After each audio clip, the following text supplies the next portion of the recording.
Bienvenidos a Forum. En este episodio hablaremos acerca de la crisis de Ucrania, la posibilidad de una guerra con Rusia, la Unión Europea y Estados Unidos. Iniciaremos una serie de podcasts para hacerle seguimiento a esta situación. Para iniciar nos acompaña el profesor de Derecho Internacional y magíster en Derechos Humanos, Richard Stevens Molina. Trataremos de abordar los orígenes del conflicto y las posibilidades de su profundización. Mil gracias, profesor Richard, por estar con nosotros. Para iniciar el abordaje de este tema, le propongo la siguiente pregunta. ¿Cuál es el origen de este conflicto entre Rusia y la OTAN, que tiene a Ucrania como posible escenario?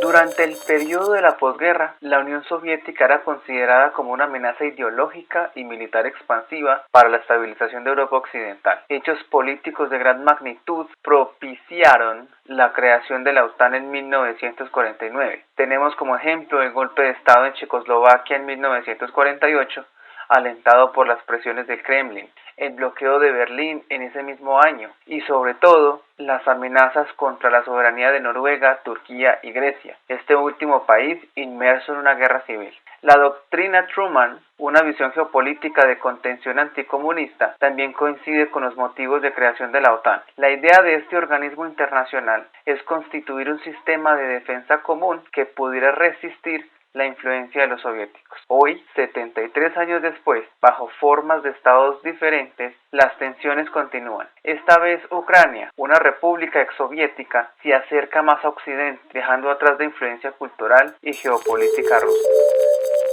¿Existe un riesgo real o tal vez estamos en presencia de una permanente tensión? Una nueva guerra fría que permitiría la redefinición de bloques como la OTAN, los aliados o el bloque Rusia y China. ¿Cuál es su concepto al respecto?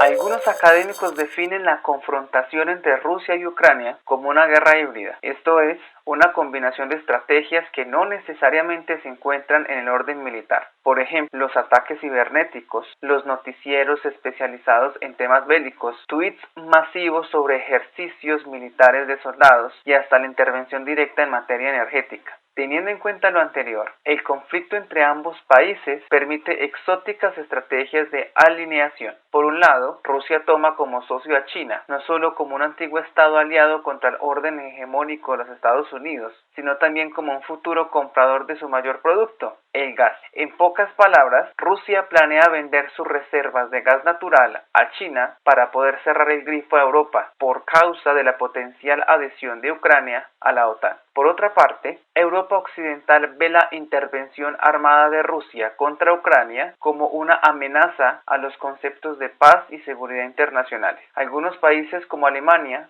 envían tropas de apoyo a Ucrania. Otros buscan fungir como mediadores del conflicto sin entrar directamente en algún bando. Ejemplo de ello es el papel del presidente de Francia, Emmanuel Macron, con Vladimir Putin y Volodymyr Zelensky. Bajo la misma línea se encuentra el presidente turco Recep Tayyip Erdogan. Con todo, el presidente ruso no se ve muy esperanzado en tales negociaciones.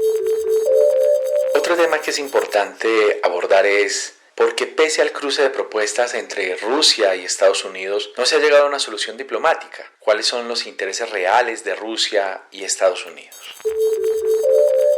En este tipo de conflictos geopolíticos, Estados Unidos y Rusia exponen sus visiones más duras en temas de relaciones internacionales. Ambos países tienen influencia en diferentes regiones de la Tierra y no piensan ceder fácilmente sus intereses nacionales bajo el adalid de la cooperación y la solución pacífica de conflictos. El realismo internacional de cada país impide que exista un consenso a corto plazo sobre el conflicto en Ucrania. Sin embargo, Estados Unidos tiene más desventajas que factores favorables frente a Rusia en la cuestión ucraniana. Primero, Ucrania se encuentra en una región de influencia directa de Rusia. Segundo, el fracaso en las intervenciones fallidas de Irak y Afganistán por parte de Estados Unidos hacen que su influencia pierda cada vez visibilidad en el orden mundial. Tercero, el régimen de Vladimir Putin no es respetuoso del derecho internacional, lo que hace infructífero que Estados Unidos exija el cumplimiento de cualquier normativa de este orden, especialmente en el uso de armas nucleares.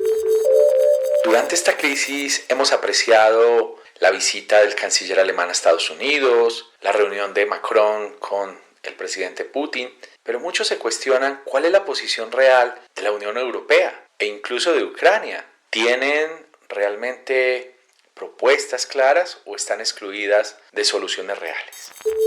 La Unión Europea busca una posición más activa e influyente en el conflicto Ucrania y Rusia, y en últimas en la región. Para ello plantea tres modalidades. La primera es una presencia en materia diplomática, mediante la actuación de Josep Borrell, alto representante para la política exterior. De esta manera, Borrell se pondrá en contacto directamente con los actores del conflicto. Segundo, la vía de asistencia militar. De esta manera, la Unión Europea financiará proyectos militares por 31 millones de euros a Ucrania y de esta manera revestir tecnológicamente sus fuerzas armadas y evitar los ciberataques desde Rusia. Y tercero, la vía de apoyo diplomática a las antiguas repúblicas soviéticas. El bloque comunitario planea neutralizar la influencia rusa en países como Moldavia, quien también posee una región separatista en Transnistria desde 1990 y con fuerte presencia militar rusa. En conclusión, la Unión Europea quiere evitar que las negociaciones solo se lleven a cabo entre Estados Unidos y Rusia, tal y como sucedió en la Guerra Fría, y toma esta situación crítica como factor de relevancia internacional. Mil gracias, profesor Richard, por compartir con nosotros sus opiniones y conceptos. Les estaremos brindando nuevos contenidos acerca de esta crisis. Gracias por escuchar Forum.